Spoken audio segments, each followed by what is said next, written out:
नमस्कार, राज्यसभा टीवी में आपका स्वागत है। आपके साथ मैं हूं घनश्याम उपाध्याय। इससे पहले की खबरों की शुरुआत करें, आप सभी को गणेश चतुर्थी की शुभकामनाएं। हमारे त्योहारों की खासियत है कि ये समाज में खुशी और आशा का संचार करते हैं। तो आज की खबरों की शुरुआत उम्मीद के साथ। विश्व स्वास्थ्य संगठन ने कहा कि कोविड-19 पर 2 सालों के अंदर विजय पाई जा सकती है। इस बीमारी पर रोक लगाने के लिए ऑक्सफोर्ड वैक्सीन के तीसरे चरण के ट्रायल्स भी आज से शुरू हो गए। आशा की किरण ट्रांसजेंडर समुदाय के लिए भी है। उनके अधिकारों के लिए राष्ट्रीय परिषद का गठन किया गया है। अच्छी खबर यह भी है कि कोविड-19 के बावजूद देश में खरीफ और तिलहन के बुआई क्षेत्र में अच्छी खासी बढ़ोतरी हुई है और आत्मनिर्भर भारत ने फैसला किया है कि वो अपने ही दम पर दौड़ाएगा semi high speed train Vande Bharat. शुरुआत करते हैं आज के इस बुलेटिन की।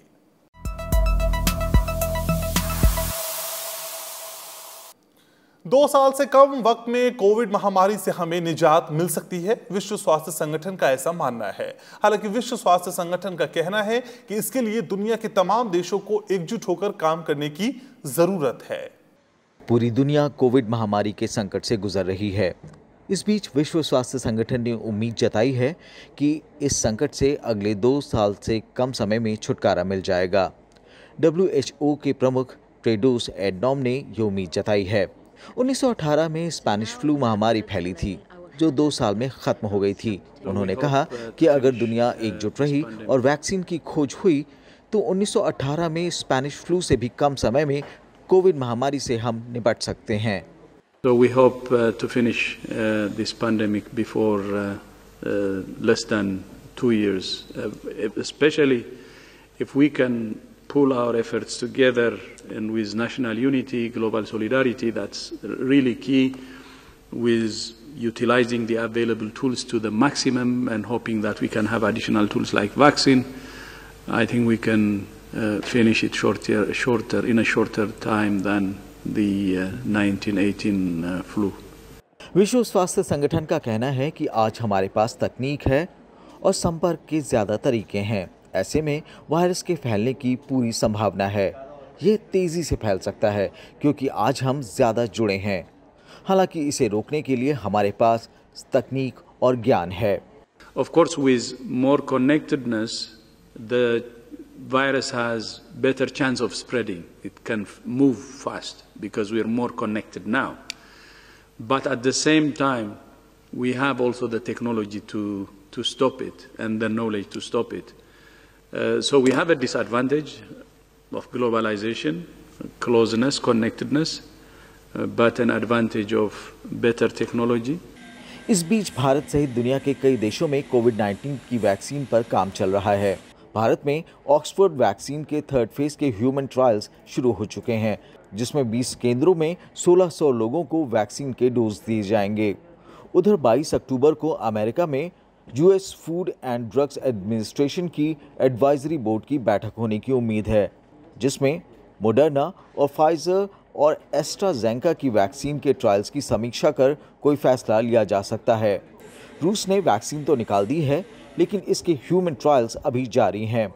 उधर चीन भी ब्राजील, इंडोनेशिया और सऊदी अरब में अपनी वैक्सीन के अंतिम चरण के ट्रायल्स शुरू करने जा रहा है। कुल मिलाकर जानकार भी मानते हैं कि इस साल के अंत तक कोविड-19 के खिलाफ वैक्सीन की खोज कर ली जाएगी। Bureau report, Rajya Sabha TV. Test, track और ट्रीट रणनीति पर ध्यान देते हुए भारत ने एक दिन में रिकॉर्ड 10 लाख से ज्यादा लोगों की कोविड जांच का आंकड़ा पार कर लिया है और इसके साथ ही देश भर में अब तक 3 करोड़ 44 लाख से ज्यादा कोरोना नमूनों की जांच की जा चुकी है। टेस्टिंग का दायरा बढ़ने से नए मामलों की संख्या भी बढ़ रही है। बीते एक दिन में देश में 69,878 नए केस सामने आए हैं, जिसके चलते कुल मामले 30 लाख के करीब पहुंच गए हैं। हालांकि रोजाना कोरोना बीमारी से ठीक होने वालों की संख्या भी बढ़ रही है और 22 लाख से ज्यादा लोग इलाज कराकर ठीक हो चुके हैं। रिकवरी रेट 74.69% हो गया है। केंद्रीय स्वास्थ्य मंत्रालय की ओर से जारी आंकड़ों के मुताबिक पिछले 24 घंटे में देश में रिकॉर्ड 69,878 नए केस आए हैं। अब तक देश में 29,75,000 से ज्यादा कोरोना के मामले सामने आ चुके हैं। वहीं बीते एक दिन में रिकॉर्ड 63,000 से अधिक मरीज ठीक हुए हैं। अब तक 22 लाख से अधिक मरीज ठीक हो चुके हैं। वहीं 6,97,000 से ज्यादा सक्रिय मामले हैं।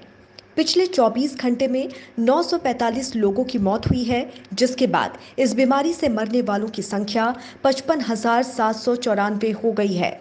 लेकिन देश में कोरोना से मरने वालों की दर घटकर 1.87% हो गई है। शुक्रवार को देश में 10 लाख से अधिक कोरोना के टेस्ट किए गए हैं। अब तक 3,44,00,000 से अधिक टेस्ट किए जा चुके हैं। पिछले एक हफ्ते के आंकड़ों पर नजर डालें तो देश में रोजाना औसत 63,000 से ज्यादा नए मामले सामने आए। 17 अगस्त को सबसे कम 55,000 और 21 अगस्त को सबसे अधिक करीब 70,000 केस दर्ज किए गए। बीते 7 दिनों में ठीक होने वाले लोगों की बात करें तो 15 अगस्त को जहां 53,000 से ज्यादा लोगों ने कोरोना को हराया, तो वहीं 21 अगस्त आते आते ये आंकड़ा 63,000 से अधिक हो गया। वहीं बीते एक हफ्ते में औसत 8 लाख से अधिक कोरोना के टेस्ट रोज हुए हैं और 21 अगस्त को रिकॉर्ड 10,23,000 से अधिक टेस्ट देश में किए गए। वहीं पिछले 7 दिनों में कोरोना से प्रतिदिन औसतन 950 लोगों की मौत हुई है। Bureau report, Rajya Sabha TV. देश में पिछले 24 घंटे में 69,000 से ज्यादा कोरोना के नए मामले सामने आए हैं। इसमें करीब 90% मामले 10 राज्यों में पहचान में आए हैं। 42,000 मामले सिर्फ 5 राज्यों में दर्ज किए गए हैं। महाराष्ट्र में सबसे अधिक 14,000 से ज्यादा नए मामले सामने आए हैं। इसके अलावा आंध्र प्रदेश, कर्नाटक, तमिलनाडु और उत्तर प्रदेश कोरोना से सबसे ज्यादा पीड़ित हैं, जहां 5,000 से ज्यादा केस सामने आए हैं। देश में इस समय महाराष्ट्र, आंध्र प्रदेश, कर्नाटक, तमिलनाडु और उत्तर प्रदेश कोरोना से सबसे ज्यादा पीड़ित हैं। बीते एक हफ्ते में इन राज्यों में सबसे ज्यादा नए मामले आए हैं और सबसे ज्यादा कोरोना मरीजों की मौत भी इन्हीं राज्यों में हुई है। हालांकि इन राज्यों में कोरोना का इलाज कराकर ठीक होने वाले लोगों की संख्या भी बढ़ी है और रिकवरी रेट में सुधार हुआ है। देश में कोरोना की टेस्टिंग सभी राज्यों में बढ़ी है। बीते एक हफ्ते में बिहार में सबसे ज्यादा 7,29,000 कोविड-19 के नमूनों का परीक्षण किया गया। उत्तर प्रदेश में करीब 7 लाख टेस्ट बीते 7 दिनों में किए गए हैं। तमिलनाडु में करीब 5 लाख, महाराष्ट्र में 4.5 लाख टेस्ट किए गए हैं। वहीं गुजरात में 4 लाख से ज्यादा कोरोना के टेस्ट बीते एक हफ्ते में किए गए हैं। Bureau report, Rajya Sabha TV. Corona के बढ़ते मामलों को देखते हुए कई राज्यों में आज से 2 दिन का लॉकडाउन है। हरियाणा, पंजाब, असम समेत कई राज्यों में शनिवार को पूरी तरह लॉकडाउन रहा। हालांकि जरूरी आवश्यक सेवाओं को छूट दी गई है। दिल्ली में होटल और साप्ताहिक बाजार को खोलने के आदेश जारी हो गए हैं। दिल्ली डिजास्टर मैनेजमेंट अथॉरिटी ने राजधानी में अनलॉक प्रक्रिया के तहत होटल खोलने के संबंध में औपचारिक आदेश जारी कर दिए हैं। कंटेनमेंट जोन्स में पड़ने वाले होटलों को खोलने की अनुमति नहीं है। सभी होटलों को केंद्र सरकार की ओर से जारी स्टैंडर्ड ऑपरेटिंग प्रोसीजर का पालन करना होगा।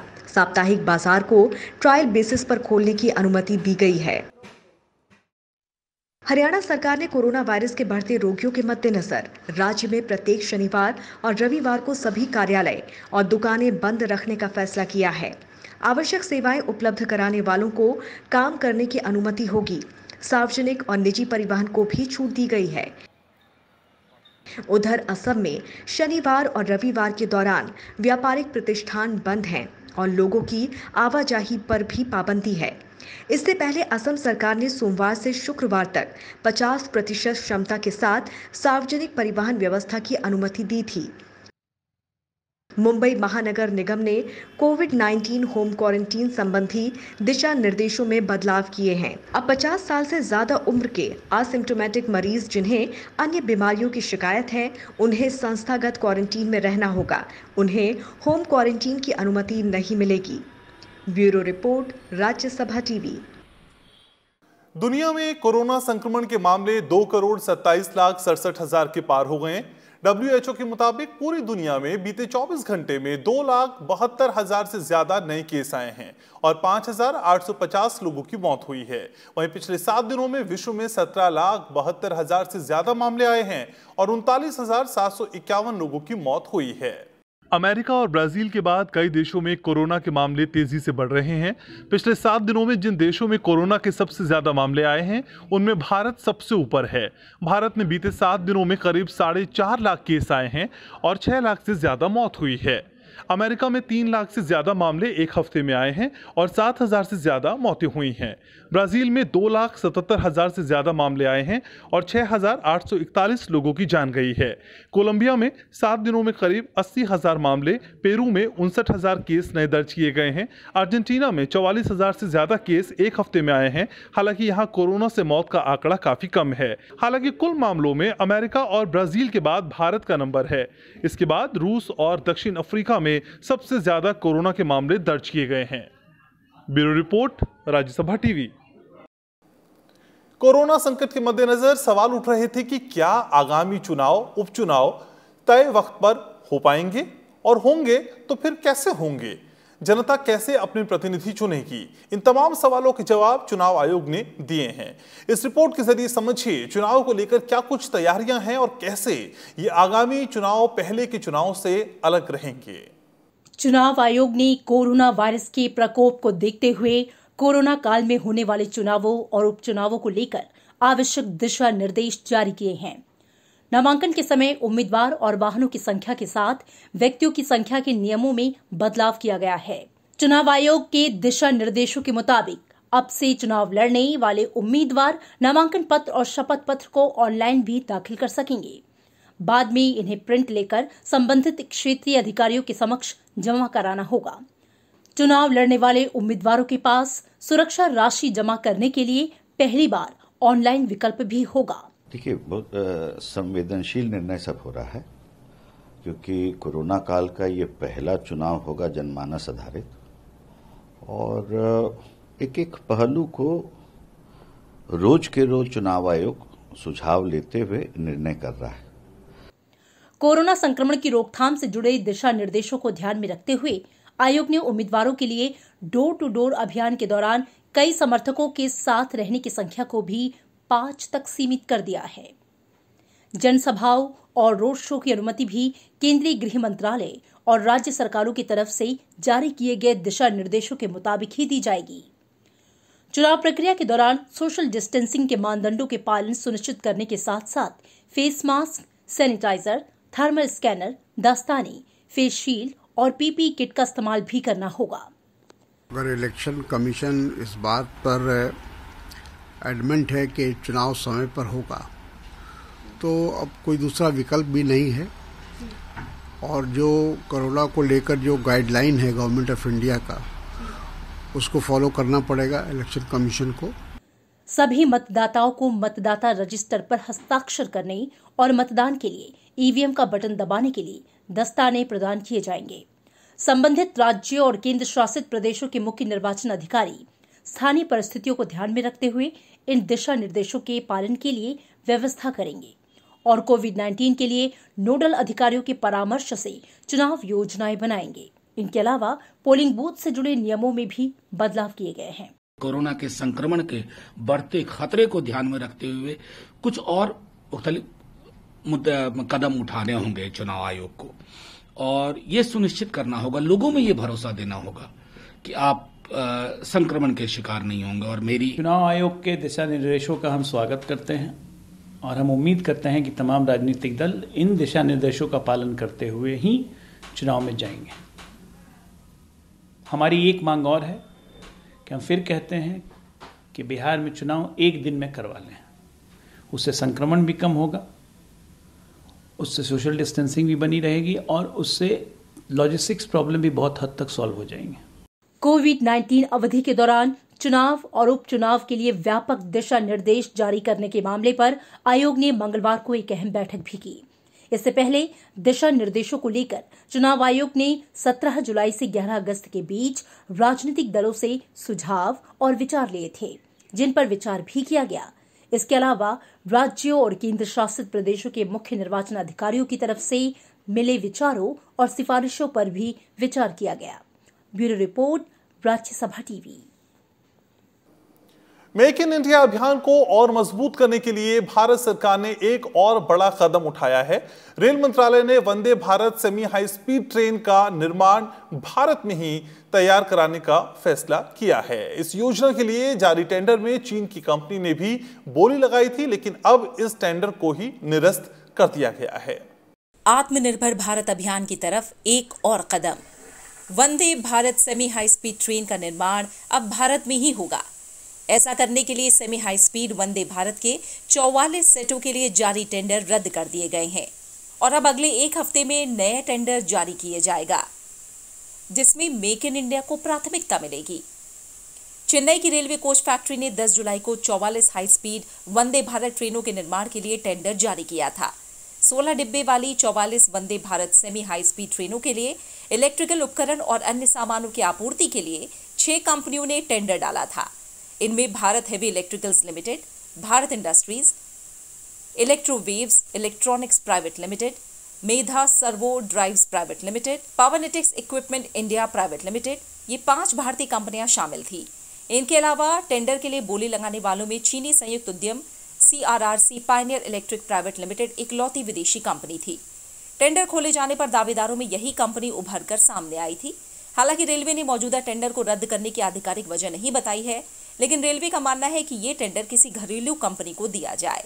इस परियोजना की लागत करीब 1500 करोड़ रुपए है। प्रधानमंत्री नरेंद्र मोदी ने पिछले साल फरवरी में नई दिल्ली वाराणसी रूट पर देश की पहली वंदे भारत ट्रेन को हरी झंडी दिखाई थी। इसके बाद दूसरी वंदे भारत ट्रेन नई दिल्ली और कटरा के लिए चलाई गई। इस ट्रेन को केंद्रीय गृह मंत्री अमित शाह ने पिछले साल अक्टूबर में हरी झंडी दिखाई थी। अरविंद कुमार सिंह के साथ bureau report, Rajya Sabha TV. Transgender व्यक्तियों के अधिकारों की रक्षा और उन्हें अधिक सशक्त बनाने के लिए केंद्र सरकार ने ट्रांसजेंडर व्यक्ति अधिकारों का संरक्षण कानून 2019 के तहत भारत की पहली ट्रांसजेंडर राष्ट्रीय परिषद का गठन कर दिया है।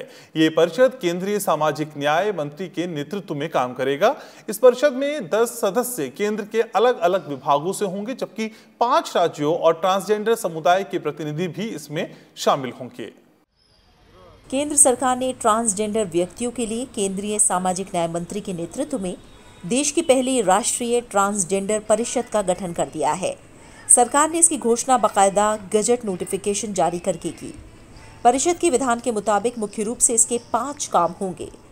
केंद्र सरकार को ट्रांसजेंडर व्यक्तियों के संबंध में नीतियों, कार्यक्रमों, कानून और योजनाओं के निर्माण में सलाह देना, ट्रांसजेंडर व्यक्तियों की समानता और पूर्ण भागीदारी हासिल करने के लिए बनाई गई नीतियों और कार्यक्रमों की प्रभावी रूप से निगरानी और मूल्यांकन करना, सभी विभागों की गतिविधियों की समीक्षा और समन्वय करना, ट्रांसजेंडर व्यक्तियों की शिकायतों का निवारण करना और केंद्र द्वारा निर्धारित अन्य कार्य करना।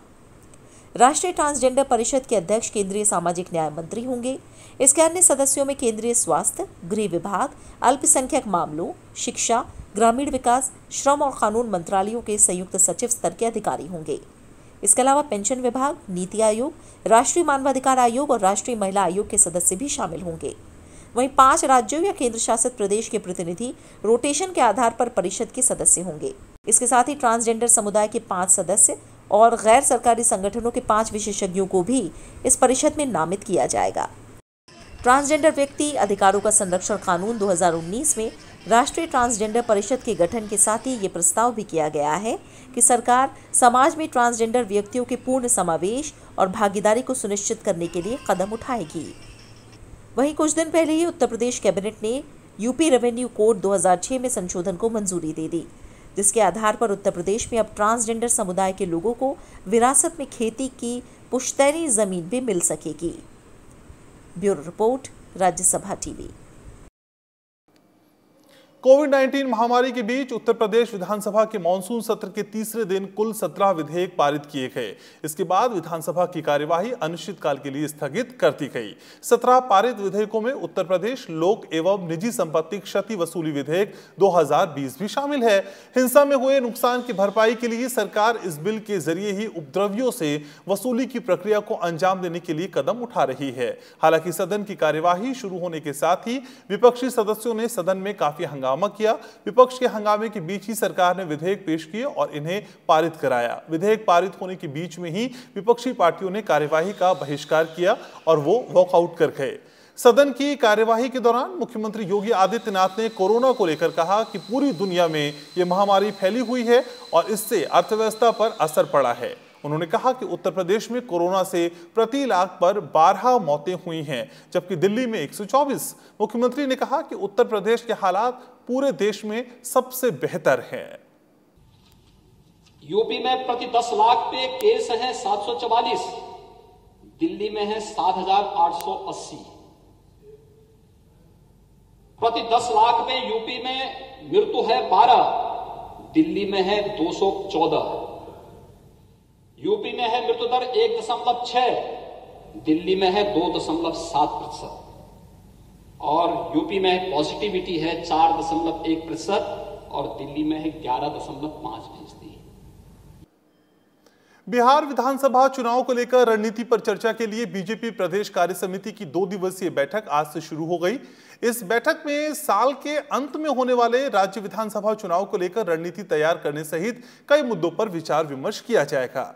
इसके बाद राजनीतिक प्रस्ताव पारित किया जाएगा। 2 दिन तक चलने वाले इस वर्चुअल बैठक में महाराष्ट्र के पूर्व मुख्यमंत्री और बिहार चुनाव प्रभारी देवेंद्र फडणवीस और राष्ट्रीय संगठन मंत्री BL संतोष भी जुड़ेंगे। बिहार बीजेपी अध्यक्ष डॉक्टर संजय जायसवाल ने स्पष्ट कहा कि पार्टी अपनी परंपरागत सीटों पर हर हाल में चुनाव लड़ेगी। बैठक के उद्घाटन सत्र को बिहार बीजेपी के प्रभारी भूपेंद्र यादव ने संबोधित किया। वहीं आखिरी दिन रविवार को बीजेपी राष्ट्रीय अध्यक्ष का समापन संबोधन होगा। खरीफ फसलों का बुआई क्षेत्र पिछले वर्ष की इसी अवधि की तुलना में इस साल 8.56% अधिक है। चावल और तिलहन के बुआई क्षेत्र में बढ़ोतरी हुई है। 21 अगस्त तक के आंकड़ों के मुताबिक खरीफ फसलों की बुआई 1062.93 लाख हेक्टेयर क्षेत्र में है, जबकि पिछले साल इसी अवधि के दौरान 979.15 लाख हेक्टेयर क्षेत्र में बुआई हुई थी। इस तरह से देश में पिछले वर्ष की इसी अवधि की तुलना में बुआई क्षेत्र में 8.56% की बढ़ोतरी हुई है। इससे साफ है कि खरीफ फसलों के बुआई के रकबे में कोविड-19 का कोई प्रभाव नहीं पड़ा है। इस साल चावल की बुआई 378.32 लाख हेक्टेयर में हुई, जबकि पिछले वर्ष की इसी अवधि के दौरान 338.65 लाख हेक्टेयर में बुआई हुई थी। चावल के बुआई क्षेत्र में 11.71% की वृद्धि हुई है। वहीं दलहन की बुआई क्षेत्र में 6.77% की वृद्धि हुई है। मोटे अनाज की बुआई क्षेत्र में 4.35% वृद्धि हुई है। तिलहन के बुआई क्षेत्र में 14.09% वृद्धि हुई है। गन्ना, कपास, जूट की बुआई क्षेत्र में भी वृद्धि हुई है। उपराष्ट्रपति एम वेंकैया नायडू ने कोविड महामारी के दौरान भी धान सहित खरीफ की अन्य फसलों की रिकॉर्ड बुआई के लिए भारत के अन्नदाता का किसानों का अभिनंदन किया है। उन्होंने कहा कि ये स्वीकार करना होगा कि कृषि हमारे संस्कारों का आधार है, हमारी अर्थव्यवस्था का आधार है। अपनी संस्कृति और अर्थव्यवस्था दोनों के हित में कृषि का संरक्षण और संवर्धन करना जरूरी है। केंद्रीय कृषि और किसान कल्याण, ग्रामीण विकास तथा पंचायती राज्य मंत्री नरेंद्र सिंह तोमर ने शुक्रवार को कृषि सुधारों पर मुख्यमंत्रियों और राज्यों के कृषि मंत्रियों के साथ बैठक की। बैठक में नरेंद्र सिंह तोमर ने 1 लाख करोड़ रुपए के कृषि इंफ्रास्ट्रक्चर फंड से देश के 85% से ज्यादा छोटे और मझोले किसानों तक पूरा फायदा पहुंचने की बात कही। उन्होंने कहा कि किसानों के लिए प्रधानमंत्री की तरफ से जारी किया गया ये अब तक का सबसे बड़ा फंड है। उन्होंने कहा कि केंद्र सरकार की ओर से लाए गए नए अध्यादेश पूरी तरह से किसान हितैषी हैं और न्यूनतम समर्थन मूल्य यानी MSP को लेकर भी गुमराह नहीं होना चाहिए। उन्होंने साफ किया कि किसानों से MSP पर उपज की खरीद पहले की तरह जारी रहेगी। राज्यों के मुख्यमंत्रियों और मंत्रियों ने इस दौरान कहा कि किसानों की भलाई के लिए 1 लाख करोड़ रुपए के फंड का उपयोग करने में वो कोई कसर नहीं छोड़ेंगे।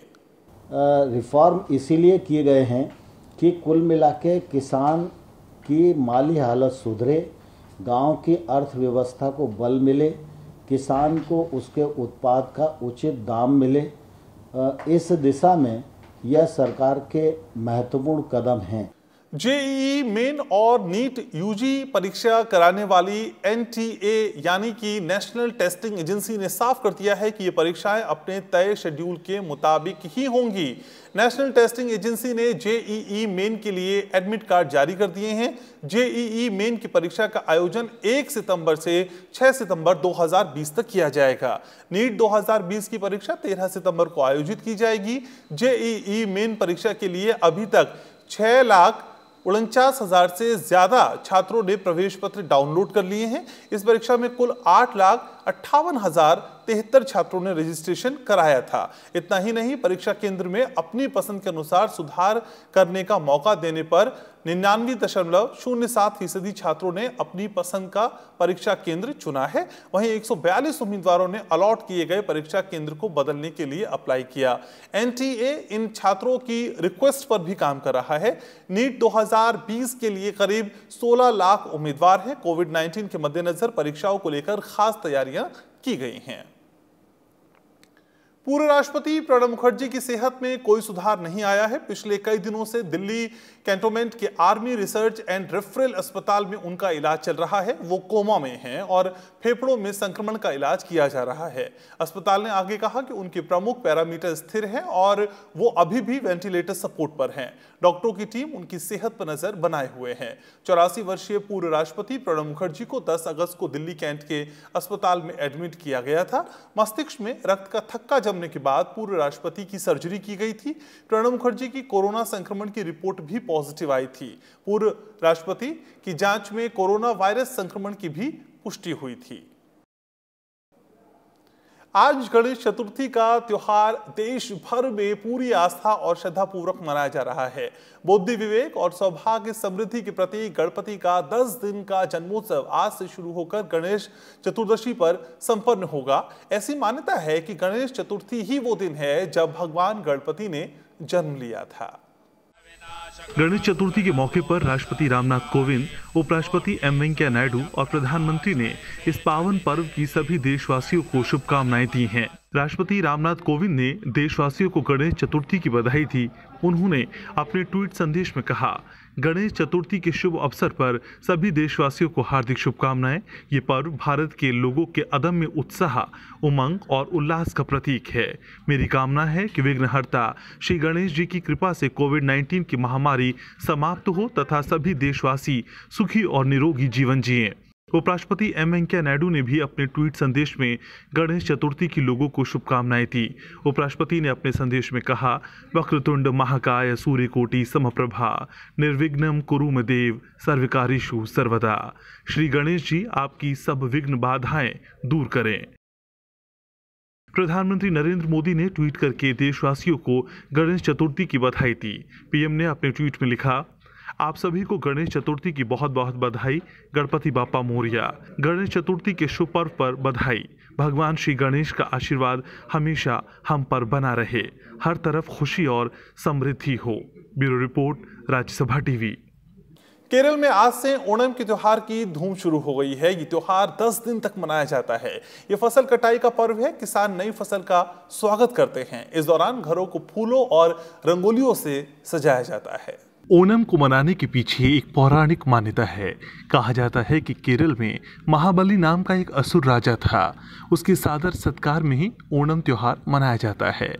ओणम पर्व का खेती और किसानों से गहरा संबंध है। किसान अपने फसलों की सुरक्षा और अच्छी उपज के लिए श्रावण देवता और पुष्प देवी की आराधना करते हैं। फसल पकने की खुशी लोगों के मन में एक नई उम्मीद और विश्वास जगाती है। ओणम उत्सव के दौरान एक पारंपरिक दावत समारोह का आयोजन किया जाता है। इस समारोह में मीठे व्यंजनों के अलावा 9 स्वादिष्ट व्यंजन बनते हैं, जिनमें पचड़ी कालम, ओलम, दाव, घी, सांभर, केले और पापड़ के चिप्स मुख्य रूप से बनाए जाते हैं। इन व्यंजनों को केले के पत्तों पर परोसा जाता है और लोग अपने दोस्तों, रिश्तेदारों और परिवार वालों को इस पर्व की शुभकामनाएं देते हैं। Bureau report, Rajya Sabha TV. तो इन तमाम खबरों के साथ इस बुलेटिन में मेरे साथ इतना ही। आप अपना ख्याल रखें, अपनों का ख्याल रखें और देखते रहें राज्यसभा टीवी। नमस्कार।